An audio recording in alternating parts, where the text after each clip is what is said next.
Kilala si Naya Alcantara sa kanilang baryo bilang isang babaeng masipag, matulungin at palaban. Lalo na kapag may inaagrabyadong taong mahalaga sa kanya o kahit sinong sa tingin niya ay nangangailangan ng pagtatanggol. Isang tanghali, habang pauwi siya matapos mag-apply sa isang agency bilang kasambahay, biglang nagkagulo sa kalsada ng Santiago.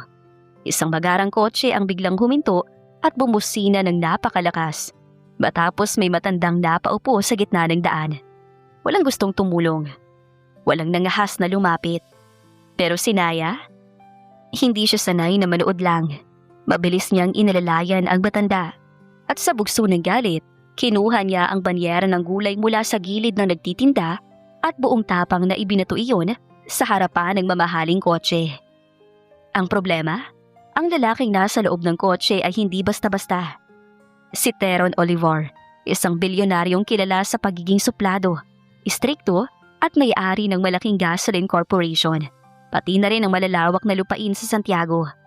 Pauwi pa lang siya sa bayang matagal niyang iniwasan, pero salubong agad sa kanya ang isang iskandalosang babae na hindi man lang siya pinakinggan bago siya hinusgahan. Sa paningin ni Naya, si Teron ay mayamang abusado. Sa paningin naman ni Teron, si Naya ay isang palaban, padalos-dalos at delikadong babae, lalo na sa pintura ng kanyang kotse. Akala nila, yun na ang una at huling pagkikita nila, pero sadyang mapaglaro ang tadhana. Dahil pagdating ni Teron sa mansyon niya sa Santiago, malalaman niyang ang babaeng nagpahiya sa kanya sa gitna ng kalsada ay ang parehong babaeng pagpasok bilang bagong kasambahay sa kanyang bahay. At mula sa bangayan, asaran at walang katapusang iringan, unti-unting mabubuo ang isang kwentong puno ng tawanan, inis, kilig at pusong hindi inaasahang mahuhulog. Dahil paano nga ba iiwasan ang pag-ibig kung araw-araw mong kaharap ang taong pinakaayaw mo? Pero siya rin palang dahilan kung bakit muli kang natututong gumiti. Magandang araw, Angels. Isang full story muli ang nais kong ibahagi sa inyo na siguradong magbibigay kilig at inspirasyon sa bawat isa. Summer na po ngayon at mainit ang panahon. Palagi po tayong mag-iingat. Pero bago tayo magpatuloy, kung bago ka pa lamang sa aking channel, pakilike po ng ating video, paklik din ang subscribe button, gayon din ang bell icon para lagi kayong updated sa mga parating ko pang uploads. Grabe yung matanda! Kawawa naman! Agad na palingon si Naya sa direksyon ng ingay. Mula sa kinatatayuan niya, kitang-kita niya ang isang matandang babae na nakaupo sa gitna ng pedestrian lane. Halatang natataranta at hindi makabangon. Ang mas nakakainis, imbis na may lumapit para tumulong, halos lahat ay nakatingin lang. At sa harap ng matanda, isang magarang itim na kotse ang paulit-ulit na bumubusina. Napakunot ang noo ni Naya. Anong klaseng tao yan? Bulong niya, pero sapat ang lakas para marinig ng tindera sa tabi niya. Ay naku iha, huwag kang makialam. Mukhang mayaman yung may-ari ng kotse. Pigil ng tindera, lalo namang uminit ang ulo ni Naya. Mas may karapatan siyang bumusina kaysa tumulong? Hindi na hinintay ni Naya ang sagot. Mabilis siyang tumakbo papunta sa matanda at inilalayan nito. Nay, okay lang po kayo? May masakit po ba sa inyo? Nag-aalalang tanong niya. Naku iha, dahilo lang ako. Pasensya na, hindi ko agad naitabi ang sarili ko. Mahinang sagot ng matanda. Muling bumusina ang kotse. Napapikit si Naya sa inis. Seryoso ba to? Bulong niya bago lumingon sa sasakyan. Hoy! Hindi mo pa nakikita na may matanda rito? Pero imbis na bumaba ang nasa loob ng kotse, muli lang itong bumusina ng malakas. Napapikit si Naya sa inis. Mabilis siyang tumayo mula sa pagkakaluhod matapos maalalayan ng matanda. Nang makita niyang banyera ng gulay sa tabi ng tindera, hindi na siya nakapagpigil. Pahiram po muna nito. Mabilis niyang sabi. Hala iha! Hindi na natapos ng tinderang sasabihin dahil buhat na ni Naya ang banyera. Sa isang iglap, buong lakas niya itong ibinato sa harapan ng napakagandang kotse. Tumama ang banyera sa hood. Kumalat ang talong, kamatis, sitaw at ilang pirasong okra sa makitab nitong pintura. Natahimik ang buong paligid. Wala ka bang utak? Singhal ni Naya matapos ibato ang banyera. May matanda sa harap mo. Busina ka pa ng busina. Narinig niyang pagbukas ng pinto ng kotse. Doon lumabas ang isang matangkad na lalaki na nakasuot ng black suit. Maayos ang tayo, seryoso ang muka at halatang hindi sanay na may gumagawa ng ganon sa kotse niya. Dahan-dahan niyang tinanggal ang sunglasses niya at tumingin sa hood ng sasakyan.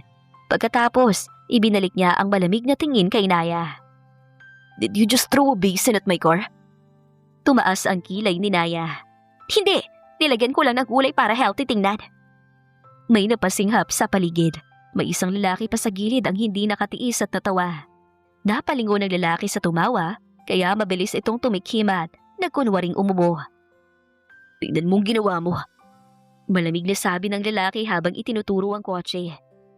"Do you have any idea how expensive this car is?" "May idea ako. Mukhang mas mahal pa sa buong barangay namin." "Then why did you do it?" "Because apparently, mas malakas pang busina mo kaysa konsensya mo." Bahagyang natawa si Teron Oliver, pero hindi iyon tawang natutuwa. Mas tunog pigil na inis. Tumikim siya habang nakatingin sa babaeng nasa harapan niya. Matagal niyang iningatan ang imahe niya. Sa mundong ginagalawan niya, ang isang pagkakamali ay pwedeng maging kahihiyan. Ang isang kahihiyan ay pwedeng maging balita. Pero eto siya ngayon, binato ng banyera ng gulay. Sa gitna ng kalsada, sa harap ng maraming tao at ang mas nakakainis, hindi man lang natatakot ang dalagang gumawa nito. "Sinabi mo wala akong utak, tama?" Malamig niyang tanong. Tumaas ang kilay ni Naya. "Ay, narinig mo pala? Good, hindi na sayang ang boses ko." Mas lalong nanlamig ang tingin ni Teron. "Bakit hindi mo rin gamitin ang utak mo para paganahin yan at gumawa ng tama?" Napahalukip-kip si Naya. "Ako pa talagang hindi gumagawa ng tama?" "Yes, that's what hard about people. They are quick to complain, but they don't bother to look at what really happened." Saglit na natahimik si Naya, pero saglit lang yon. "Aba, may pa-English pa. Ano yan, para mas mahal pakinggan ang sermon mo?" May ilang napangiti sa paligid at natawa, pero hindi natinag si Teron. "I stopped because she suddenly sat in the middle of the road.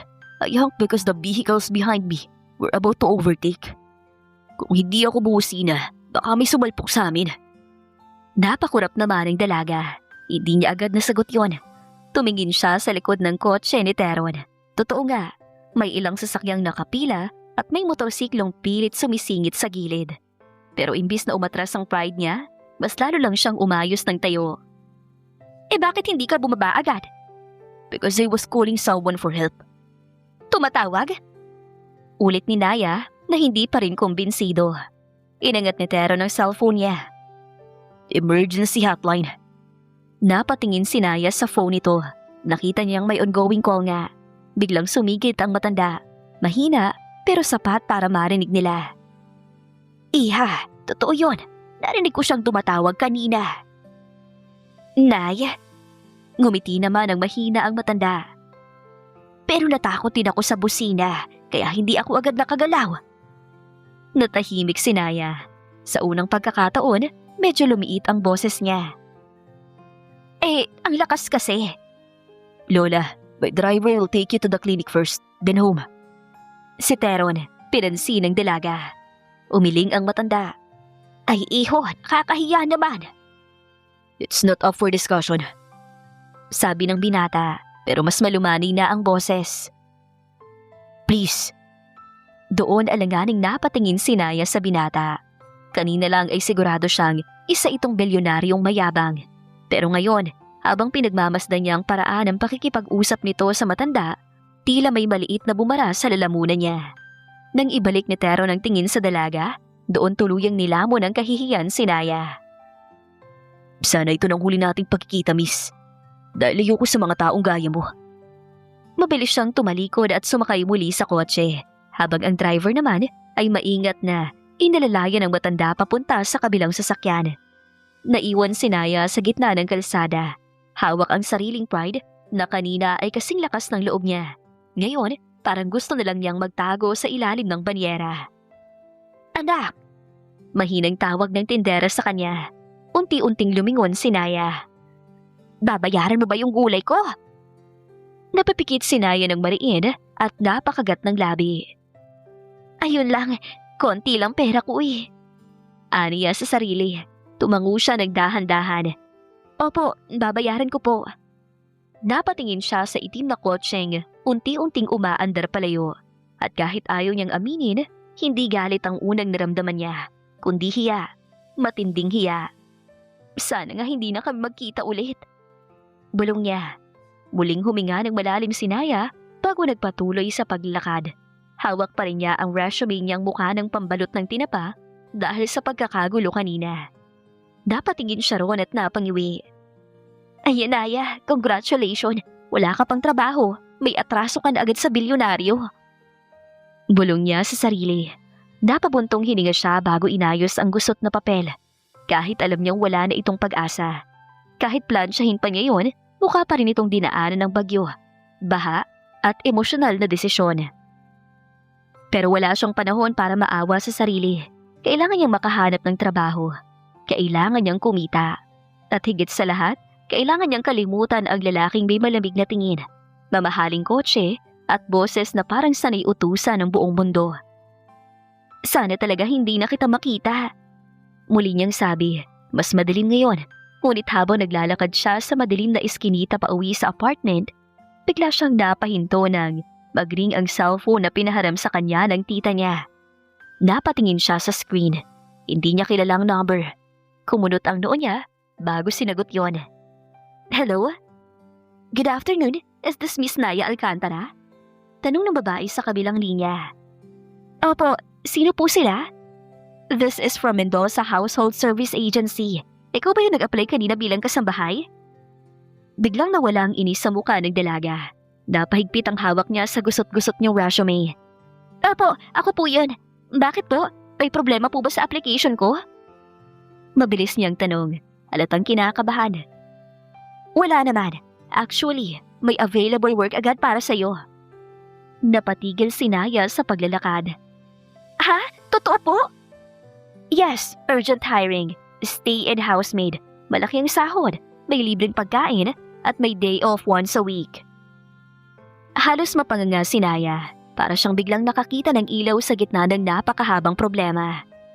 Ma'am, seryoso po ba kayo? Hindi po ba scam to? Saglit na natahimik ang babae sa kabilang linya. Hindi to scam, iha. All you need is to start tomorrow agad dahil nangangailangan ng kasambahay ang isang client namin. Ipapadala ka ng team doon bukas ng umaga para makapagsimula ka na. Napahawak si Naya sa dibdib, halos hindi makapaniwala. Bukas agad? Yes, urgent hiring ito. Doon huminga ng malalim ang dalaga. Sa sitwasyon niya ngayon, hindi na siya pwedeng mamili. Kailangan niya ng trabaho, kailangan niya ng sahod, at higit sa lahat, kailangan niyang makatulong sa ina niya. Sige po ma'am, tatanggapin ko po. Sagot niya, kahit may kaba sa puso niya. Good, ipapadala namin ang details sa iyo mamaya. Be ready early tomorrow. Opo ma'am, maraming salamat po. Pagkababa ng tawag, napatingin si Naya sa langit at mahina siyang napangiti. Lord, salamat po. Mukhang may awa pa rin ang mundo sa akin. Kinabukasan, katulad ng napag-usapan, maaga pa lamang ay sinundo na siya ng van mula sa agency. Tahimik si Naya habang nasa biyahe. Yakap-yakap ang maliit niyang bag na naglalaman ng ilang damit. Lumang cellphone at konting lakas ng loob. Ngunit nang huminto ang sasakyan sa harap ng isang napakalaking gate, unti-unting nawala ang kumpiyansa sa kanyang muka. Pagbukas ng gate, bumungad sa kanyang isang napakalawak na mansyon. Matataas ang haligi, makintab ang sahig sa labas, malawak ang hardin at may fountain pa sa gitna na para bang pangmayaman na palabas sa telebisyon. Napanganga si Naya. Dito po talaga yon? Tanong niya sa staff ng agency na kasama niya. Oo, dito ka magsisimula today. Napatingin muli si Naya sa mansyon. Ma'am, sigurado po ba kayong kasambahay ang hanap nila? Hindi prinsesa na naligaw? Hindi napigilan ng staff na mapangiti. Kasambahay Naya, kaya ayusin mo ang sarili mo. Malaking client to. Napalunok naman si Naya. Malaki nga po, pati bahay, mukhang may sariling barangay. Huminga siya ng malalim bago inayos ang bag sa balikat. Kaya mo to Naya, trabaho lang to. Linis lang, laba, walis. Hindi to gera. Hindi pa man siya tuluyang nakakapasok ay sinalubong na siya ng isang matandang babae na nakasuot ng maayos na uniforme. Mahigpit ang ayos ng buhok nito.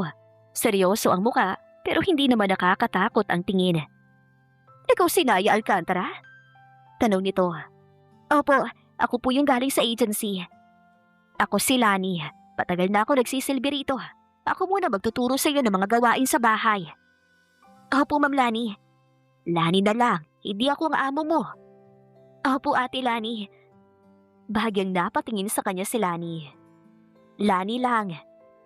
Napakagatlabi si Naya. Opo, Lani lang. Huminga ng malalim si Lani bago itinuro ang hagdan. Maaari ka na magsimula, Iha. Mamaya'y darating si Sir. Nais niyang palitan ng ayos ng bedsheet sa itaas, kaya kailangan mong unahin yun ngayon. Napatango agad si Naya. Opo, sige po. Bedroom po ba ni Sir? Oo, master's bedroom. Sagot ni Lani. Sumunod si Naya habang palingalinga sa paligid. Bawat sulok ng mansyon ay mukhang bawal hawakan. Bawat dekorasyon ay mukhang may presyo. Kaya bawat takbang niya ay maingat. Para bang kapag nadulas siya, hindi lang katawan niya ang mababasag, kundi pati kinabukasan niya. Pagdating nila sa ikalawang palapag, huminto si Lani sa harap ng isang malaking pinto. Ito ang kwarto ni Sir. Hindi siya mahilig sa kalat. Ayaw niya ng pabango sa bedsheet. Ayaw niya ng kulubot. Ayaw niya rin ng mali ang pagkakatupi ng kumot. Napangiti ng elanganin ng dalaga. May standards po pala pati kumot. Mataas ang standards ni Sir sa lahat ng bagay. Kaya maging maingat ka. Binuksan ito ang pinto at bumungad kay Naya ang napakalaking kwarto. Malawak, malinis at halos kulay itim, puti at gray ang lahat. Walang masyadong dekorasyon, walang kalat, walang kahit anong palatandaan na may taong marunong umiti ang nakatira ron. Napatingin si Naya sa kama. Malaki yon, sobrang laki. Pero pwedeng matulog doon ang buong pamilya niya at may space pa para sa sama ng loob. Ito ang bagong bedsheet. Palitan mo na kalagay ngayon. Siguraduhin mong pantay ang bawat sulok. Sabi ni Lani habang itinuro ang nakahandang puting tela sa gilid. Opo, aalis muna ako sandali. Mag-aasikasuhin lang ako sa kusina. Kapag tapos ka na, bumaba ka. Opo, Lani. Nang maisara ni Lani ang pinto, naiwan si Naya sa gitna ng kwarto. Huminga siya ng malalim at itinupi ang manggas ng kanyang blouse. Kaya mo to. Bedsheet lang to, hindi to kalaban. Lumapit siya sa kama at sinimulang tanggalin ang nakalagay na bedsheet. Maingat siya nung una, pero dahil sa laki ng kama, napilitan siyang umakyat para maabot ang kabilang sulok. Bakit bang laki-laki nito? Ano to? Tamaw pala yan. Reklamo niya habang hinihila ang tela. Nang tuluyan niyang matanggal ang bedsheet, kinuha niya ang bago at sinubukang ikalat. Ngunit imbis na maayos itong bumuka, sumabit ito sa kanyang braso. Pagkatapos sa ulo niya, hanggang sa halos matabunan siya ng puting tela. Sandali! Sandali lang! Singhap niya habang nagpupumiglas. Hindi pa tayo close. Huwag mo nga ako yakapin. Sa sobrang pagpupumiglas niya, hindi niya napansin na bumukas ang pinto. Pumasok si Teron Oliver, dalang malamig niyang aura at seryosong muka. Huminto siya sa may pintuan. Sa harap niya, isang babae ang nakatayo sa ibabaw ng kama niya. Balot ng bedsheet mula ulo hanggang balikat at parang nakikipagbuno sa sariling multo. Naningkit ang mga mata ng binata. What is going on here? Natigilan naman ang dalaga. Kilala niya ang boses na yon. Dahan-dahan niyang inalis ang bedsheet sa mukha niya at nang magtamang kanilang mga mata, pareho silang natigilan. Si Naya, halos malaglag ang puso. Si Teron, halos manigas sa kinatatayuan. Ilang segundo silang nagkatitigan, hanggang sa unti-unting namutla si Naya. Ikaw? Mahinang sabi niya. Nalamig ang tingin ni Teron. Biyo? Napakapit si Naya sa bedsheet at sa isip niya, iisa lang ang nasabi niya. Lord, bakit ganito kakabilis sumagot? What are you doing here? Sikmat ni Teron na makita ang babaeng nagparatang sa kanya ng maling akusasyon kahapon. Ay, kayo po pala, sir. Alanganing wika ni Naya. Mabilis siyang bumaba mula sa kama at bahagyang yumuko sa binata. Ako po yung bagong kasambahay na ipinadala ng agency. Nanatiling matalim ang tingin ni Teron sa kanya. Kasambahay? Ulit nito, tila hindi makapaniwala. Opo, ngayon ko lang din po nalaman na kayo palang magiging amo ko. Mahinang sagot ni Naya. Napatingin si Teron sa gusot na bedsheet na hawak niya. Pagkatapos ay sa kama, muling bumalik ang tingin nito sa kanya. First day mo pa lang, nasa kwarto ko kaagad. May utos po kasi sila ni na palitan ko ang bedsheet ninyo bago kayo dumating. Paliwanag ng dalaga. Pilit niyang pinanatiling kalmado ang boses kahit ramdam niyang nanginginig ang mga daliri niya. Hindi ko po alam na darating kayo agad. Kung alam mo, mas inayos ko po sana. Saglit siyang tinitigan ni Teron. Walang emosyon ang mukha nito, pero sapat ang bigat ng presensya niya para lalong makaramdam ng hiya si Naya. Kahapon, sinigawan mo ako sa gitna ng kalsada. Binato mo ng gulay yung kotse ko. Gayon, nasa loob ka ng bahay ko. Apo, at alam ko pong mali ang ginawa ko kahapon. Hindi agad nagsalita si Teron, kaya kahit kinakabahan, naglakas loob si Naya na ituloy ang sasabihin. Humihingi po ako ng tawad, sir. Nagkamali po ako ng akala. Hindi ko pong muna inalam ang buong pangyayari bago ako nagalit. Alam ko pong wala akong karapatang gawin yun sa inyo. Nanatili siyang nakayuko.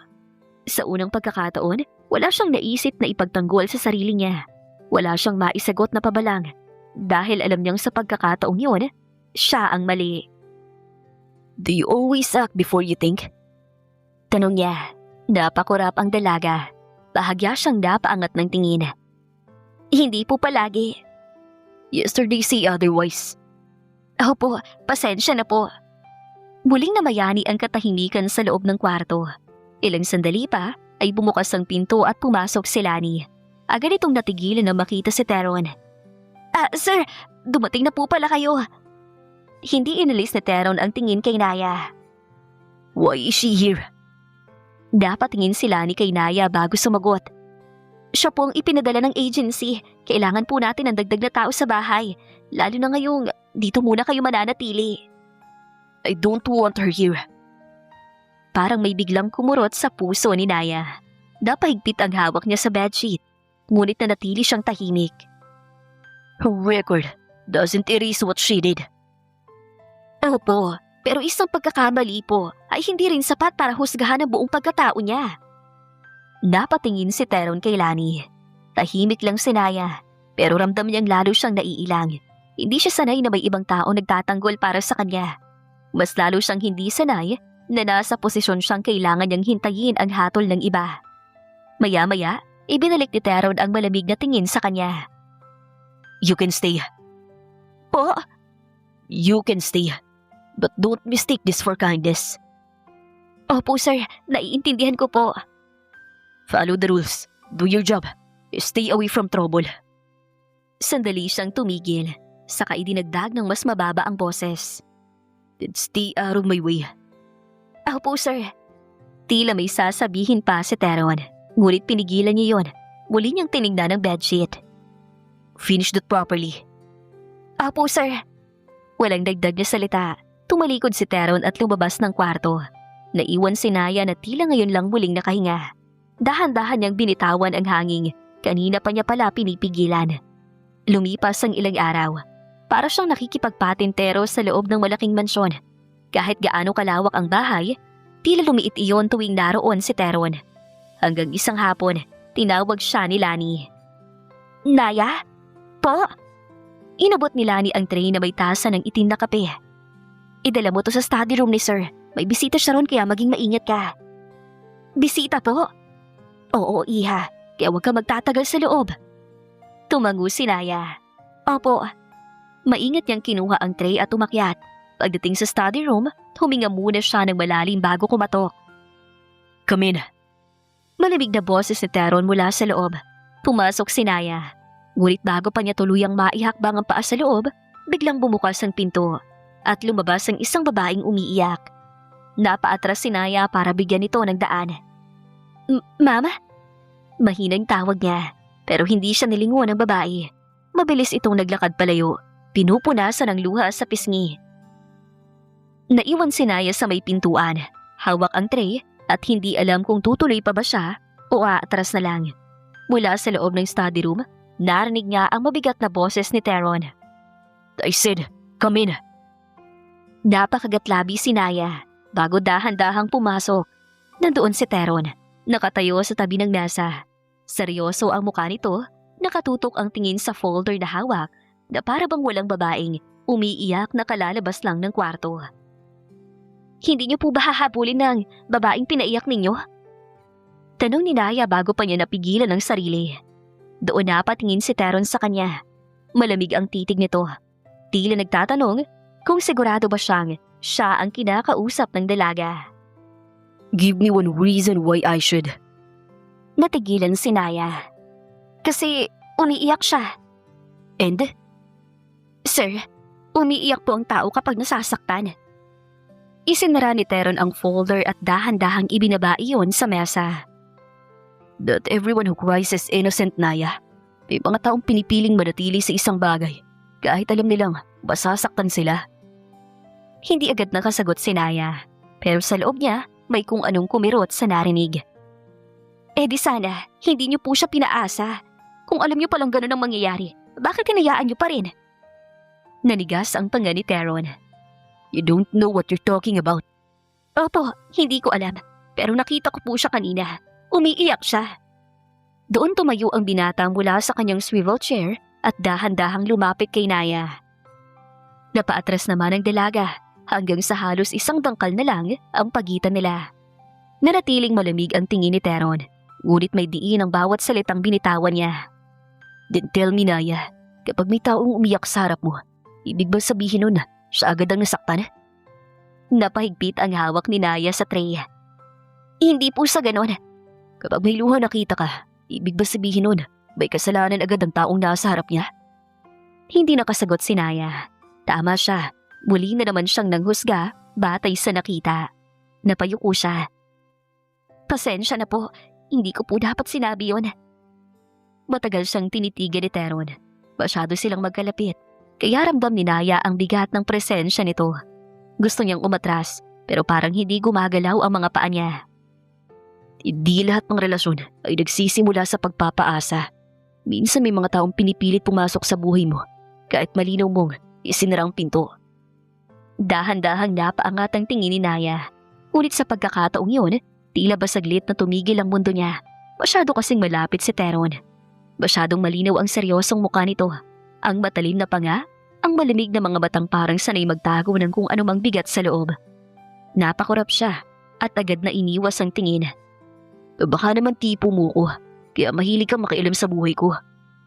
Biglang nanlaki ang mga mata ng dalaga. Ano? Hindi ko po kayong tipo na lalaki, sir. Bahagyang tumaas ang kilay ni Teron. Really? Kung ganun, ano bang tipo mo? Ano? Bakit yun naman po itatanong yan? Basta hindi kayo. Hindi ako nagtatanong dahil interesado ako. I'm just curious kung gaano kakabilis manghusga ng tao. Napakurap si Naya. Parang biglang bumara sa lalamunan niya ang sagot. Hindi po ako nanguhusga. Tahimik na pinagmasdan ni Teron si Naya, kaya't bahagyang napayuko muli si Naya. Sige na nga po, minsan. Minsan? Madalas. Mahina niyang amin, bahagyang lumapit si Teron. So ano po? Anong tipo mo? Napahigpit ang hawak ni Naya sa tray. Bakit parang kailangan ko pong sagutin? Because you said I'm not your type. Eh hindi nga po. Then prove it. Ang tipo ko pong lalaki. Mabait, marunong rumispeto, hindi minamaliit ang tao, hindi malamig magsalita, at higit sa lahat, marunong humingi ng tawad kapag may nasaktan siya. Nadatiling nakatingin si Teron sa kanya. Sounds boring. Mas okay na pong boring kesa nakakatakot. Am I scary to you? Opo, minsan. Tapat niyang sagot. Tahimik ang study room. Hindi yun ang sagot na inaasahan ni Teron. Mas lalo ng kasunod. Pero hindi po dahil sa itsura ninyo, kundi dahil parang ang hirap niyong abutin. Parang kahit nasa harap kayo ng tao, ang layo-layo pa rin ninyo. Nanatiling nakatitig si Teron sa dalagang nasa harapan niya. Hindi niya alam kung bakit, pero may kakaiba kay Naya. May paraan ito ng pagsasalita na dapat ay nakakainis, Pero sa halip ay napipilitan siyang makinig. Naalis na po ko kung wala na kayong iuutos. Mahinang sabi ni Naya. Mabilis siyang tumalikod. Ngunit bago pa siya tuluyang makalabas, nahawakan ni Teron ang pulso niya. Natigilan si Naya. Dahan-dahan siyang lumingon, halatang nagulat. Ano po? May kailangan pa po ba kayo? Napatingin si Teron sa kamay niyang nakahawak pa rin sa pulso nito. Para bang noon niya lang napagtanto ang ginawa niya, kaya't marahan niya iyong binitawan. Kung ganun, anong gagawin ko para maabot ako ng gaya mo? Napatigil si Naya. Hindi niya alam kung tama ba ang narinig niya. Po? You said I'm hard to reach. So tell me, Naya, paano ba inaabot ang taong tulad ko? Saglit na natahimik si Naya. Ramdam niya pa rin sa pulso ang init ng kamay nito kahit binitawan na siya. Hindi ko po alam. Mahinang sagot niya. Pero kanina, parang sigurado ka. Sigurado po ako sa nakita ko, pero hindi ibig sabihin nun. Alam ko na po kung paano kayo maabot. Lumapit ng bahagya si Teron, ngunit hindi na kasing lapit kanina. Then guess. Huminga ng malalim si Naya. Minsan po kasi sir, hindi naman kailangan pilitin abutin ng isang tao. Tumingin siya rito. Diretso, ngunit maingat. Minsan, kailangan lang po niyang tumigil sa paglayo. Pero bago pa masagot si Teron ng sinabi ni Naya, biglang tumunog ang cellphone nito ng paulit-ulit. Naputol ang katahimikan sa pagitan nila. Bahagyang napalingon si Teron sa mesa kung saan naroon ang kanyang phone. At doon, nakahanap si Naya ng pagkakataong makatakas sa sitwasyong tila unti-unting nagpapagulo sa inosente niyang puso. Aalis na po ako, sir. Mabilis niyang sabi. Hindi na niya hinintay ang sagot ni Teron. Mabilis siyang yumuko at halos nagmamadaling lumabas ng study room. Pagkasara ng pinto, napahawak siya sa dibdib. Malakas ang tibok ng puso niya. Kalma, Naya. Boss yun. Boss, hindi ka dapat nakakaramdam ng ganito. Napapikit siya at huminga ng malalim. Pero imbis na kumalma, mas lalo niyang naaalala ang paraan ng pagkakahawak ni Teron sa pulso niya. Ang seryosong tingin nito. Ang tanong nito. Anong gagawin ko para maabot ako ng gaya mo? Napailing siya ng mabilis. Hindi pwede, Naya. Napatalon siya sa gulat nang marinig ang boses ni Lani mula sa dulo ng hallway. Ay, Lani, dyan po pala kayo. Sabi niya habang pilit na inaayos ang sarili. Kumunot ang noo ni Lani. Bakit ang pula ng mukha mo? Ako po, mainit lang po siguro sa taas. May aircon sa taas. Baka po lamig, namula sa lamig. Tinitigan siya ni Lani na halatang hindi kumbinsido. May nangyari ba sa loob? Wala po. May iutos po ba kayo? Dahilan ni Naya at alangyani ng ngumiti. Samantala, maingay ang buong club. Ngunit tila hindi iyon naririnig ni Teron. Tahimik siyang nakaupo sa isang private lounge. Hawak ang baso ng alak sa kanyang kamay. Ilang linggo na ang lumipas, pero hanggang ngayon, bumabalik pa rin sa isip ni Teron ang mukha ni Naya. Ang paraan ng pagtitig nito, ang mga salitang hindi niya inaasahang manggagaling sa isang kasambahay. Bahagya niyang nilagok ang alak. Baka naman in love ka. Napatingin si Teron sa kaibigan niyang si Eros na nakaupo sa tapat niya habang may nakakalokong ngiti sa labi. I'm not. Mas lumawak ang ngiti ni Eros. Akala ko ba, sinira niyang tahimik mong reputasyon. Pero bakit parang hindi lang reputasyon ang nagulo niya? Nalamig ang tingin ni Teron. Don't start. Too late. Simula na ako. Ilang linggo na bro, pero bawat usapan natin, nauuwi ka pa rin sa kanya kahit hindi mo binabanggit ang pangalan niya. I never mentioned her. Exactly, bas halata. Tahimik na ibinaba ni Teron ang baso sa mesa. She's just a maid in my house. Just a maid? Then why do you look bothered? Hindi agad sumagot si Teron. Sa isip niya, nakita niya ulit si Naya na nakayuko habang humihingi ng tawad.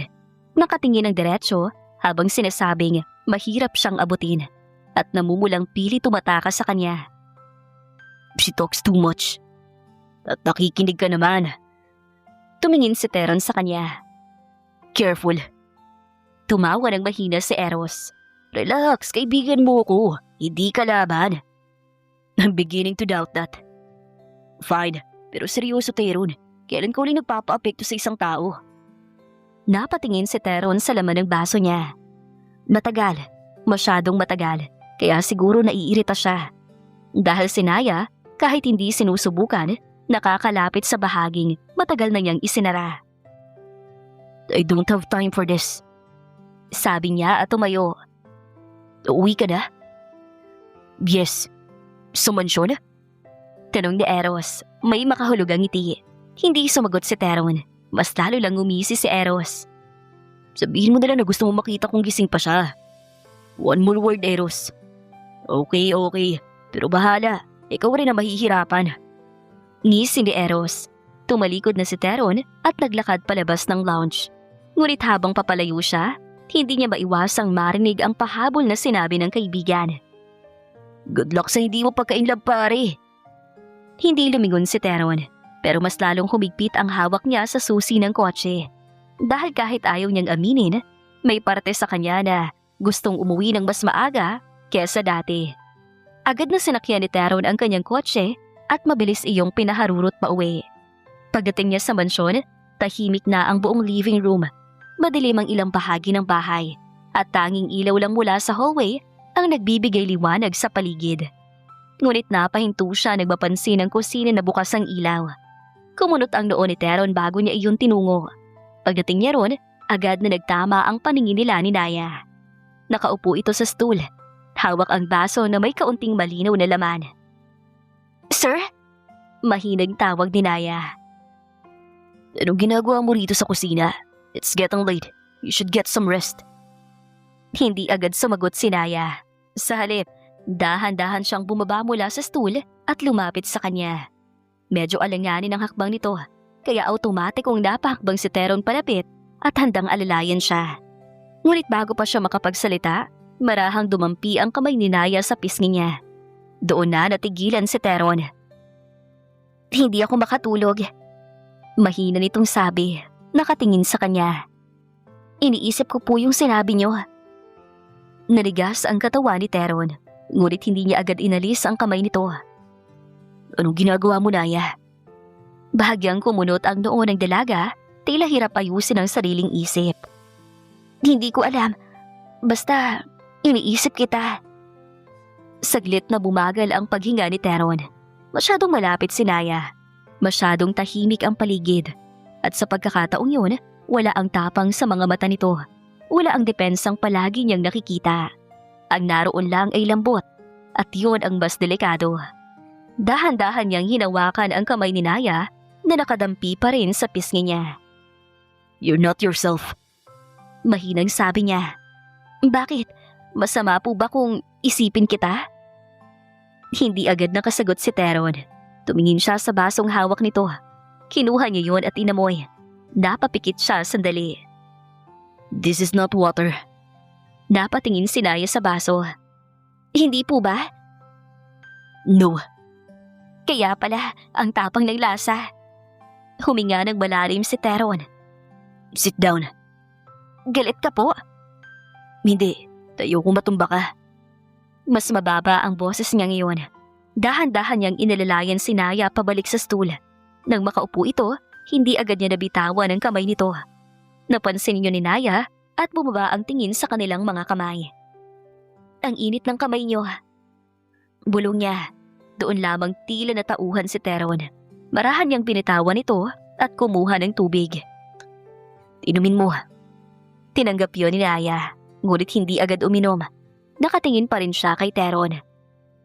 Sir? What? Bakit parang ang layo niyo pa rin kahit nandito na kayo sa harap ko? Natigilan si Teron. Hindi niya alam kung dahil ba yun sa nainom nito o sadyang mas madali lang magsabi ng totoo si Naya kapag hindi na niya kayang pigilan ang sarili. Naya, you're drunk. Konti lang po. Sagot nito. That's enough. Pero, totoo po yung tanong ko. Nanatili siyang nakatingin dito. Dahan-dahang bumaba ang tingin ni Naya sa basong hawak niya. Minsan po kasi, pakiramdam ko kapag lumapit ako sa inyo, lalayo kayo. Hindi kumibo si Teron. Pero kapag ako naman po ang lalayo, Hinahanap niyo ko. Huminto siya sandali bago muling tumingin sa kanya. Parang may kung anong tumama sa puso ni Teron. Hindi niya kayang sagutin yon dahil hindi niya rin alam ang sagot. Tahimik siyang lumapit at kinuha ang baso mula sa kamay nito bago yon tuluyang matapon. Pagkatapos, inilagay niya yon sa mesa. "Stop talking." Mahina niyang sabi. "Bakit po?" "Because tomorrow, you might regret this." Dahan-dahang umiling si Naya. Hindi ko po pagsisisihin na sinabi kong iniisip kita." Napatigil si Teron. Sa sobrang tahimik ng kusina, parang masyadong malakas ang sariling tibok ng puso niya. "Huwag po kayo mag-alala. Hindi ko rin po kayo tipo." Dagdag ng dalaga. Unti-unting bumibigat ang talukap. Dapat ay nainis siya, pero hindi. Sa halip, may bahagyang lambot na dumaan sa mga bata ni Teron. "You keep saying that." "Kasi baka makalimutan niyo." "I won't." "Good." Bulong ni Naya. Sandali pa, bahagya itong napasandal. Mabilis siyang inalalaya ni Teron bago ito tuluyang mawala ng balanse. Ngunit tulad kanina, halos tumigil ang mudo ni Teron nang magkalapit ang kanilang mga muka. Halos magdikit na ang kanilang mga ilong. May gusto ka ba sa akin?" Tanong ni Naya. Saka muling hinaplos ang pisngi ng binata. Sa pagkakataong yun, dalawang kamay na. Natigilan si Teron, ngunit hindi siya nagsinungaling. "Yes." Nalaki ng bahagya ang mga mata ng dalaga. "Bakit?" Hindi agad sumagot si Teron. Napahigpit ang kapit niya sa counter na pilit pinipigilan ang sarili sa lapit ng dalaga. "Di mo naman pwedeng tanungin ng isang nalulunod kung bakit siya nahulog sa tubig, di ba?" Mababa niyang sagot. Saglit na natahimik si Naya. Tila ba sinusubukan niyang intindihin ang sinabi nito. Pagkatapos, dahan-dahan siyang gumiti. "So, nalulunod ka po sa akin?" Napababa ang tingin ni Teron sa labi nito. Ngunit agad din niyang ibinalik sa mga mata ni Naya ang tingin. "Naya?" "Bakit po, sir?" "You're drunk." "Konti lang naman po." "You have to make this dangerous." Bahagyang kumunot ang noo ni Naya. "Dangerous po ba ako?" "Yes, to me." Mariing sagot ni Teron. Napatigil si Naya. Unti-unting lumambot ang tingin niya at muling dumampi ang mga daliri niya sa pisngi ng binata. "Pero hindi naman po kita sasaktan." Saglit na napapikit si Teron sa lambot ng boses nito. "I know." Bakit parang takot ka?" Dahan-dahan niyang hinawakan ang mga kamay ni Naya at marahang ibinaba iyon mula sa kanyang muka. "Because tomorrow, you might forget this. And I won't." Mahina niyang sabi. Ilang segundo silang nagkatitigan. Wala nang ingay sa kusina. Wala nang ibang marinig si Teron kundi ang sariling hininga at ang mahina itong paghinga sa harap niya. "Kung maalala ko po bukas, uulitin niyo po ba ang sagot niyo?" Bulong ni Naya. Nanatili ang tingin ni Teron sa kanya. "Yes." At kasabay ng sagot na yun ay ang pagbigat ng talukap ni Naya. Unti-unti siyang napapikit. Hindi na alam kung panaginip ba ang narinig niya o totoong nangyari. Kinabukasan, nang magmulat siya ng mga bata, ilang segundo muna siyang nakatitig sa kisame. Tahimik ang paligid. Masakit ang ulo niya at ang lalamunan niya ay tuyong-tuyo. Dahan-dahan siyang bumangon. Hawak ang noo. "Ano bang nangyari kagabi?" Bulong niya. Ngunit bago pa niya matapos ang tanong, biglang bumalik sa isip niya ang ilang pirasong alaala. Ang kusina, ang baso, si Teron. Ang kamay niya sa pisngi nito. "May gusto ka ba sa akin?" Nanlaki ang mga mata ni Naya nang paulit-ulit niyang darinig ang salitang yon. "Diyos ko, hindi ko yun ginawa."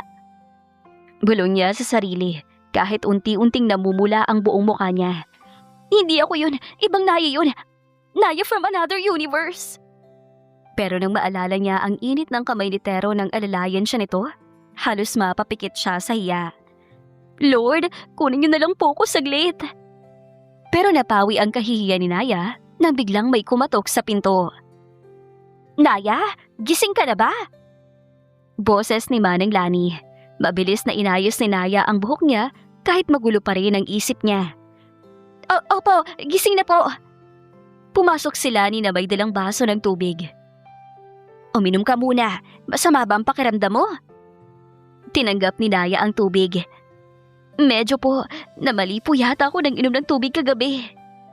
Oo, namali ka nga yata. Sagot ni Manang Lani habang napapailing. At pinuhit ka pa rin sir kagabi habang tulog na tulog ka. Binuhat mo? Oo, siya mismo naghatid sa'yo sa kwarto mo. Sabi niya kumain ka raw pagkagising mo. Pag-almusal ka. Inilapag ni Manang Lani ang tray sa maliit na mesa. Napahawak si Naya sa kumot. Hindi alam kung mahihiya ba o kung paano. Nandito po ba siya ngayon? Wala siya rito ngayon. Dumating ang sekretary niya kanina. Ang alam ko, may lunch meeting siya kasamang fiancé niya. Parang biglang huminto ang lahat sa paligid ni Naya. Fiancé? Mahina niyang ulit. Tumango si Manang Lani. Hindi agad napansin ang pagbabago sa kanyang muka. Oo, si Miss Clarice.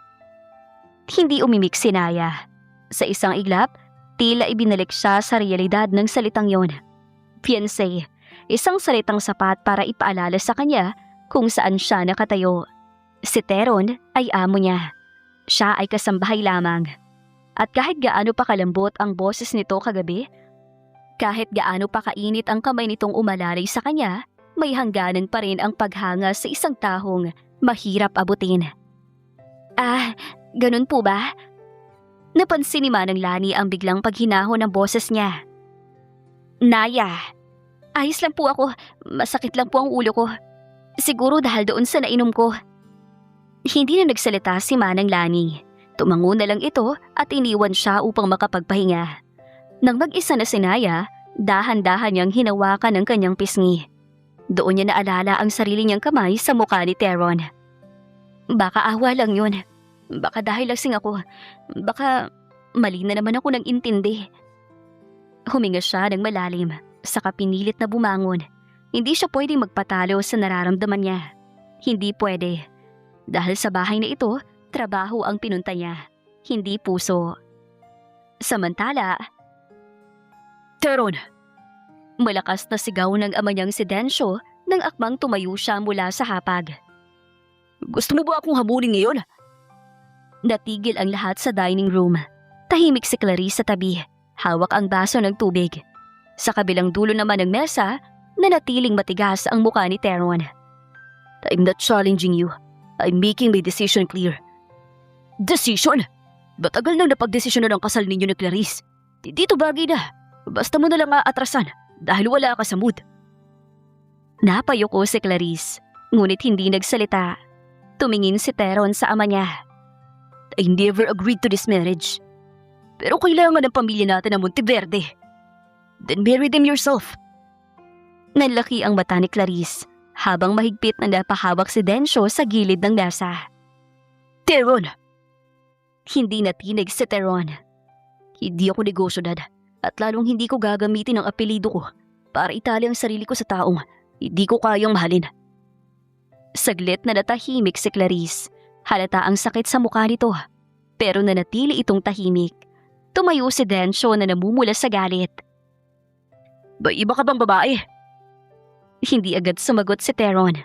At sa sandaling yon, isang muka ang pumasok sa isip niya.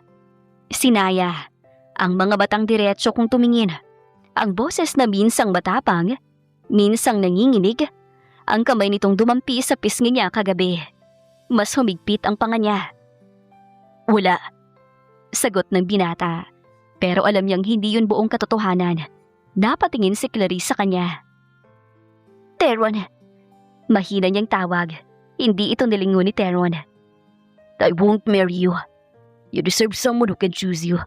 Di yung taong pinipilit lang manatili sa tabi mo. Napuno ng luha ang mga mata ni Clarice. At siya ba? Ayun bang napili mo?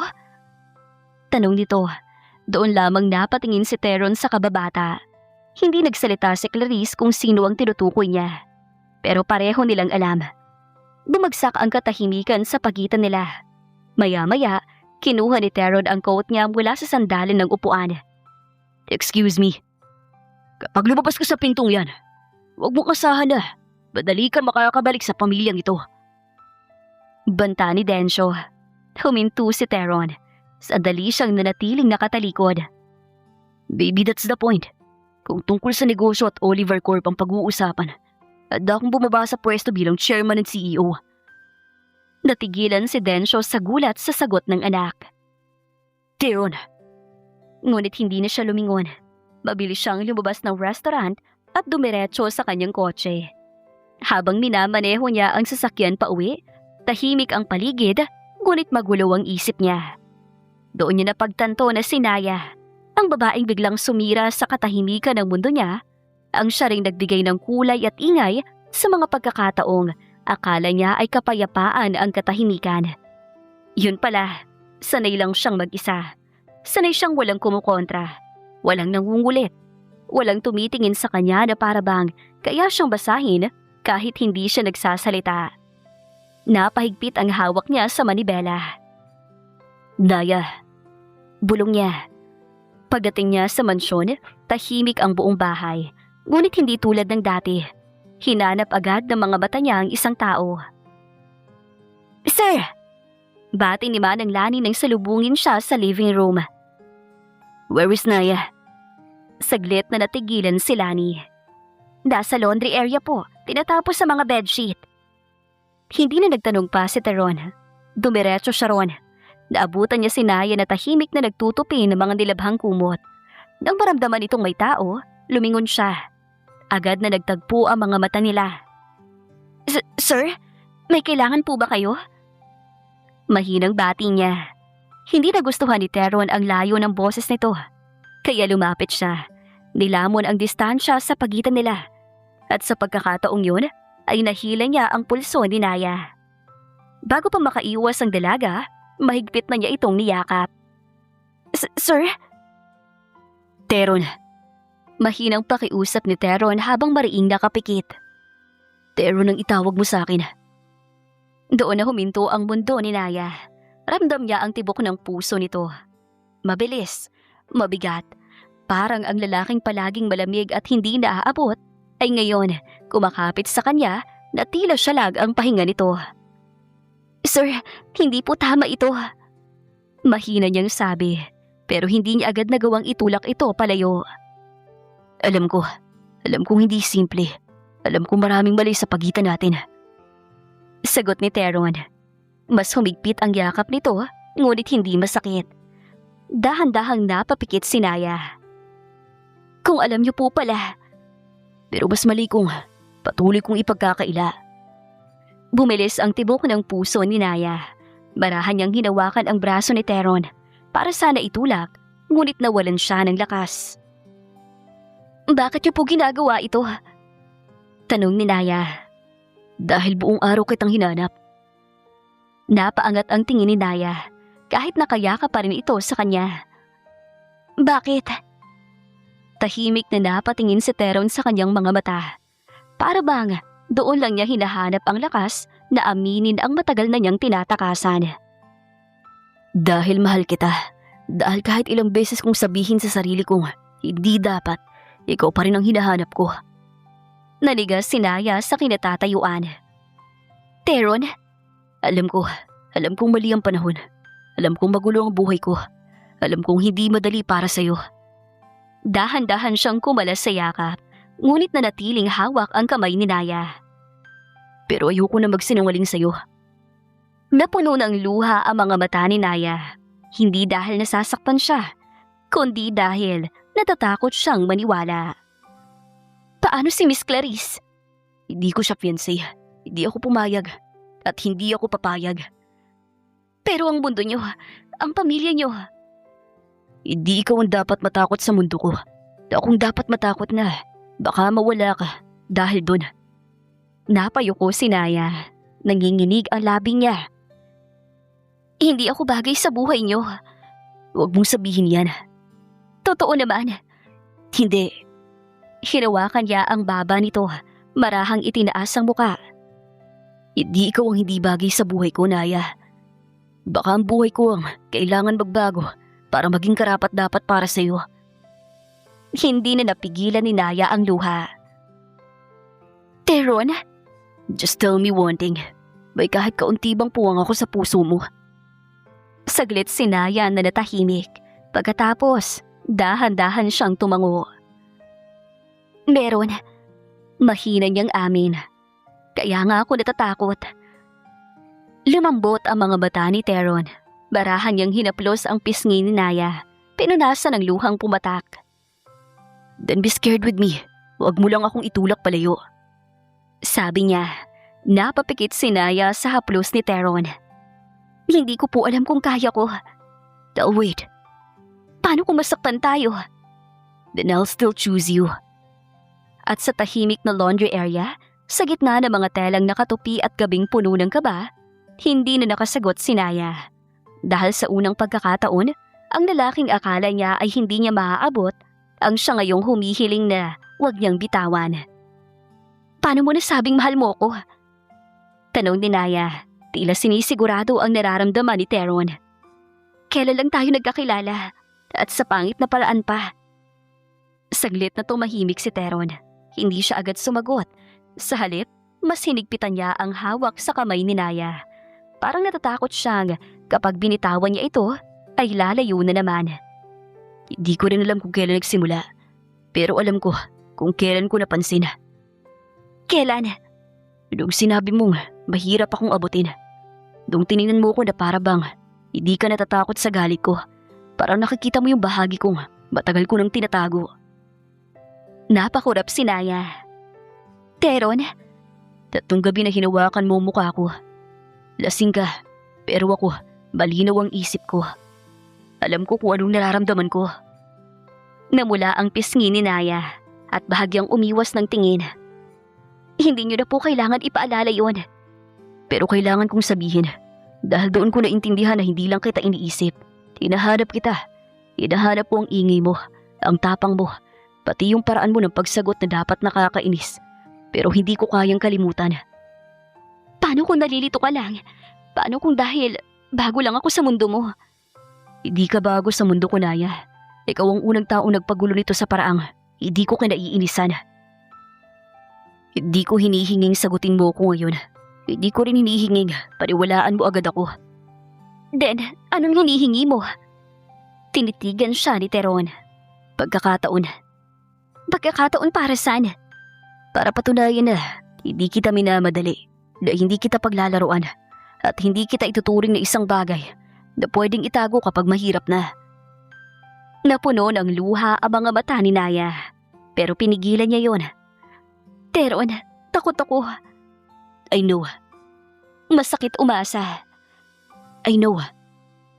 Lalo na sa taong parang ang daming kayang mawala kapag pinili ako.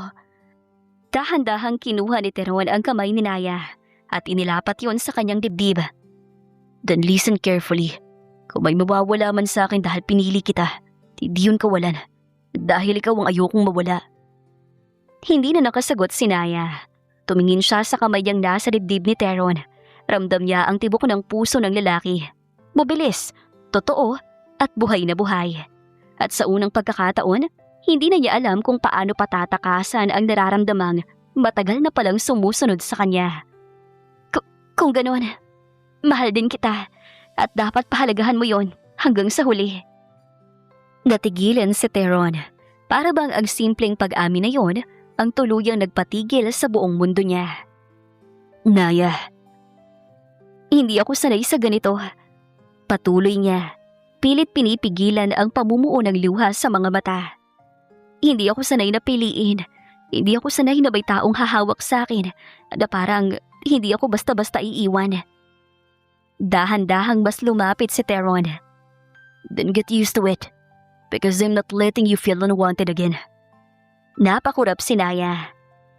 Ang dali mo magsalita ng ganyan. I know. Kaya hindi salita lang ibibigay ko sa iyo. I'll prove it. Nanatiling nakatingin si Naya sa kanya. Paano kung dumating ang araw na mahirapan ka sa akin? I'll stay. Paano kung pagsisihan mo? I won't. Paano kung pilitin ka nilang talikuran ako? Mas humigpit ang hawak ni Teron sa kamay niya. Then I'll choose you louder. Napahinga ng malalim si Naya. Hindi na niya napigilan ang luhang pumatak sa pisngi niya. Agad yung pinunasan ni Teron gamit ang hinlalaki. Don't cry. Bulong niya. Hindi ako umiiyak.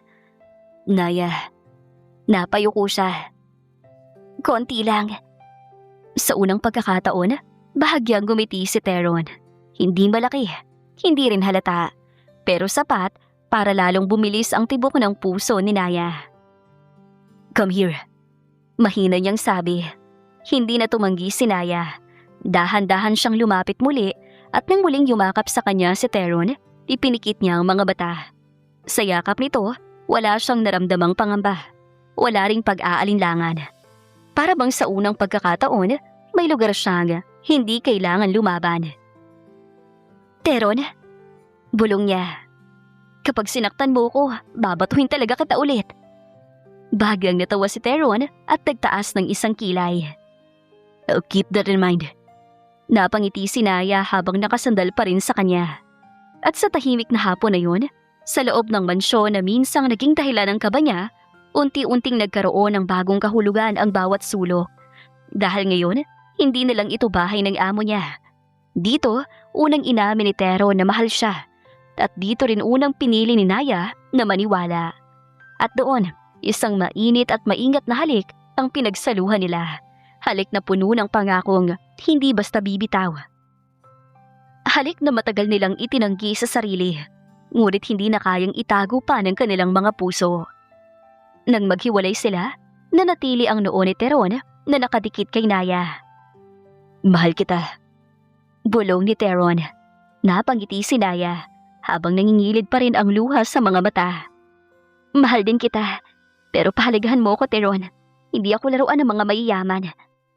Dahan-dahang hinawakan ni Teron ang pisngi ni Naya. I know, at hindi kita ituturing na ganun. Never. Minsan, ang pag-ibig ay dumarating sa panahong hindi natin inaasahan. Sa taong akala natin ay dapat iwasan, sa lugar na akala natin ay hindi tayo nababagay. At sa pagitan ni Naya at Teron, nagsimula yun sa galit, maling akala at bangayan. Ngunit ngayon, sa tahimik na sulok ng Oliver Mansion, malinaw na sa kanilang dalawa na may mga pusong hindi kailangan piliting lumapit. Dahil kapag tunay ang nararamdaman, kahit gaano pa kalayo ang mundo nilang dalawa, hahanap at hahanap ito ng daan patungo sa isa't isa. Gaya ng kwento ni Teron at Naya na hindi man sila naging okay nung umpisa, pero sa huli, napatunayan nila na wagas at tapat ang pagmamahal nila sa isa't isa. At dito na po nagtatapos ang ating full story. Sana ay patuloy ninyo akong samahan sa mga stories na nais kong ibahagi sa inyo. Kung ikaw si Teron, handa mo bang gawin ang umibig sa isang kasambahay kahit na magkaiba kayo ng mundong ginagalawan?